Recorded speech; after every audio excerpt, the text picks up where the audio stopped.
Yesu Kristo ashimwe. Tugeze ku munsi w'126. Ejo twasomye inkuru ziryoshye cyane z'ukuntu abayuda batabawe umwanzi wabo akajya mu cyimbo cyabo. Yakobo yari yabacukuriye akaba ari ukajyamo. Rero turakomeje dusoma muri iki gitabo n'ubundi cya Esiteri ibice byaho 8 n'ibice 9 ndetse n'ibice 10 tugisoze. Kadusome mu izina rya Yesu. Morodekayi akuzwa iteka ryo kwica abayuda rikuka. Cyo ni igice cya 8. Uwo munsi umwami Ahasuwerusi agabira umwamikazi Esiteri ibya Hamani umwanzi w'abayuda. Maze Morodekayi aza imbere y'umwami kuko Esiteri yari yavuze icyo bapfana. Umwami ahera ko yiyambura impeta iyo yarayatse Hamani ayiha Morodekayi. Maze Esiteri aha Morodekayi ubutware bw'ibya Hamani. Hanyuma Esiteri yongera kuvugira imbere y'umwami amwikubita imbere amwinginga arira ngo amareho inama mbi ya Hamani umwagagi n'imigambi ye yari yagambiriye kugirira abayuda. Umwami atunga Esiteri inkoni y'izahabu, nuko Esiteri arahaguruka ahagarara imbere y'umwami aravuga ati: umwami nabishima kandi niba mutonyeho ibyo mvuga bikamutunganira nkaba nkundwakaye, ndabinginga ngo bandike inzandiko zo gukura izo Hamani mwene Hamedata umwagagi yagambiriye, akazandikishiriza kurimbura abayuda bari mu bihugu by'umwami byose. Mbese nabasha nte kwihanganira kureba ibyago bizaba ku bwoko bwacu, cyangwa nabasha nte kwihanganira kuzareba bene wacu barimburwa? Umwami Ahasuwerusi asubiza umwamikazi Esiteri na Morodekayi umuyuda ati: dore ngabiye Esiteri ibya Hamani, kandi we bamumanitse ku giti muhora kubangurira ukuboko kwe kugirira nabi abayuda. Nuko namwe mwandikire abayuda uko mushatse, mubandikire mu izina ry'umwami, muhomeho ikimenyetso cy'impeta ye, kuko inzandiko zanditswe mu izina ry'umwami zigahomwaho ikimenyetso cy'impeta ye nta muntu ubasha kuzikura. Nuko icyo gihe ku munsi wa 23 w'ukwezi kwa 3 kwitwa Sivani, bahamagara abanditsi b'umwami bandika ibyo Morodekayi ategetse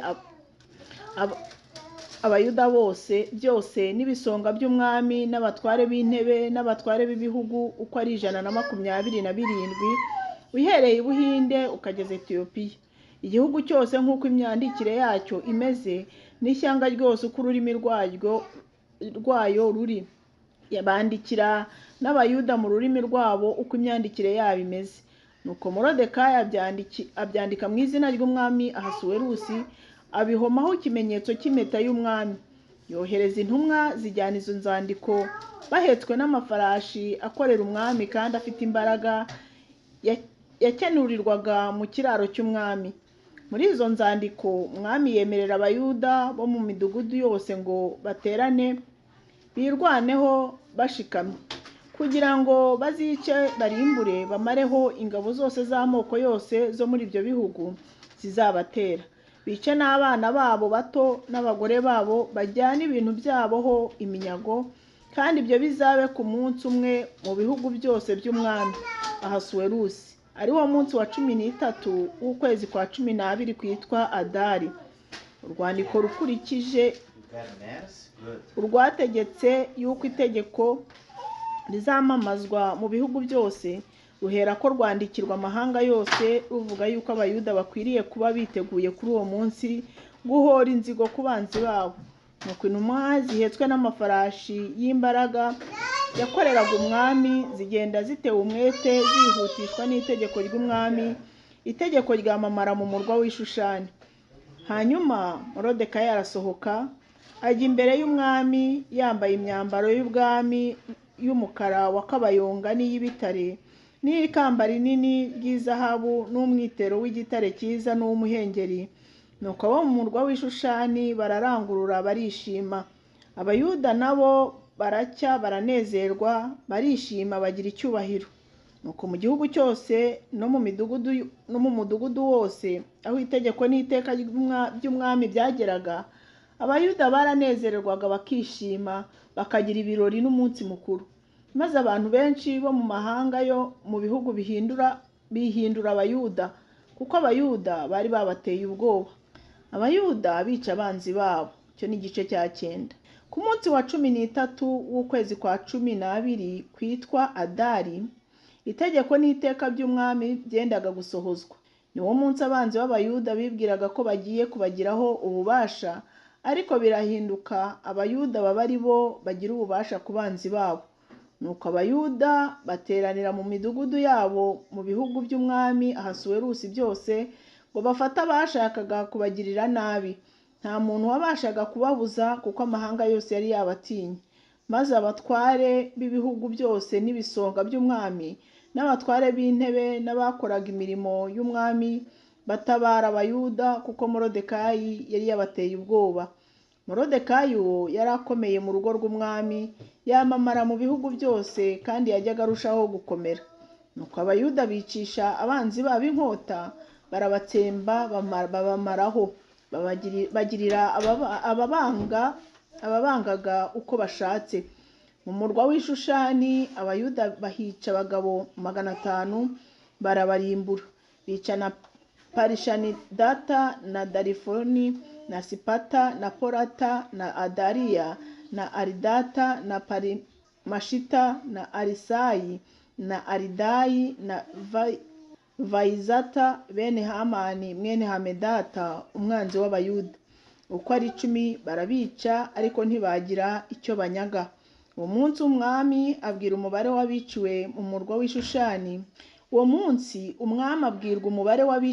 w'Ishushani. Nuko umwami abwira umwamikazi Esiteri ati, abayuda bishe abagabo 500 mu murwa w'Ishushani barabarimbura. Bica na bene Hamani 10.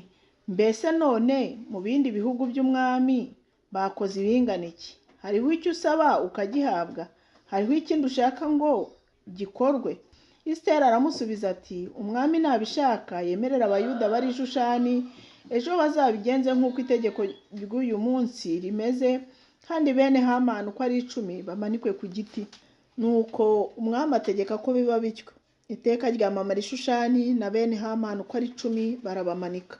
Bukeye bwaho ku munsi wa 14 w'ukwezi kwa Adari, abayuda bari Ishushani baraterana, bahica abagabo 300, ariko ntibagira icyo banyaga. Kandi abandi bayuda bo mu bihugu by'umwami baraterana birwanaho, bica mu banzi babo abantu 7,500. Baruhuka ababangaga, ariko ntibagira icyo banyaga. Uko niko byabaye ku munsi wa 13 w'ukwezi kwa Adari. Kwa 14 bararuhuka, bawugira umunsi wo gusangiriraho no kunezerwa. Ariko abayuda b'Ishushani baraterana ku munsi wa 13 w'uko kwezi no kwa 14, maze kwa 15 wako bararuhuka, bawugira umunsi wo gusangiriraho no kunezerwa. Nicyo gituma uwo munsi wa 14 w'ukwezi kwa Adari abayuda b'imusozi babaga mu midugudu idafite inkike bawugira umunsi wo kunezerwaho no gusangira, n'umunsi mwiza wo guhana amafunguro. Morodekayi ategeka ko iyo minsi iba iminsi mikuru. Hanyuma Morodekayi yandika ibyo, abyoherereza abayuda bose bo mu bihugu by'umwami Ahasuwerusi byose, aba hafi n'abakure. Abategeka ko umunsi wa 14 n'uwa 15 w'ukwezi Adari bayigira iminsi mikuru uko umwaka utashye. Nuko iyo minsi ari y'abayuda baruhukiyemo abanzi babo, kuko iyo minsi ari y'abayuda baruhukiyemo abanzi babo, kandi uko kwezi akaba ariko kwababereye uk'umunezero mu cyimbo cy'umubabaro. Hakaba umunsi mwiza mu cyimbo cyo kwirabura. Kandi abategeka ko bayigira iminsi yo gusangiriraho no kunezerwa, bagahana amafunguro, bagaha abakene impano. Nuko abayuda basezerana yuko bazajya babigenza nk'uko babitangiye, kandi nk'uko Morodekayi yabandikiye. Kuko Hamani mwene Hamedata umwagagi, umwanzi w'abayuda bose, yari yagambiriye ko arimbura abayuda, kandi yari yejeje inzuzi zitwa Puri ngo abarimbure abamareho. Ariko ijambo rigeze ku mwami, umwami atuma inzandiko zo gutegeka yuko ubugambanyi bwe yagambaniye abayuda bumugaruka, kandi ngo ubwe n'abahungu be bamanikwe ku giti. Nicyo gituma iyo minsi bayita Purimu, bayitiriye Puri.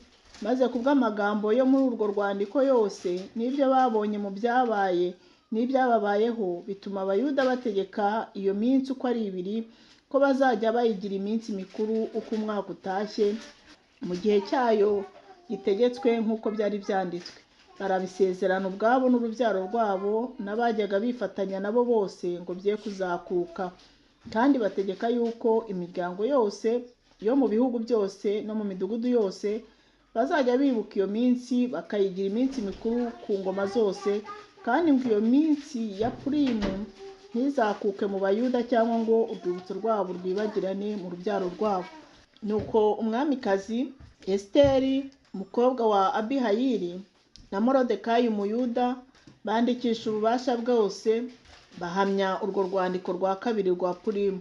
Yoherereza inzandiko abayuda bose bo mu bihugu 127 byo mu gihugu cya Asuwerusi.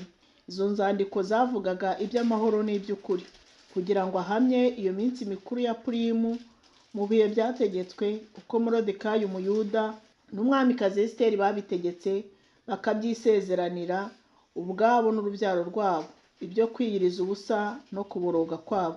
Nuko itegeko rya Esiteri rihamya ibya Purimu maze byandikwa mu gitabo. Igice cya 10.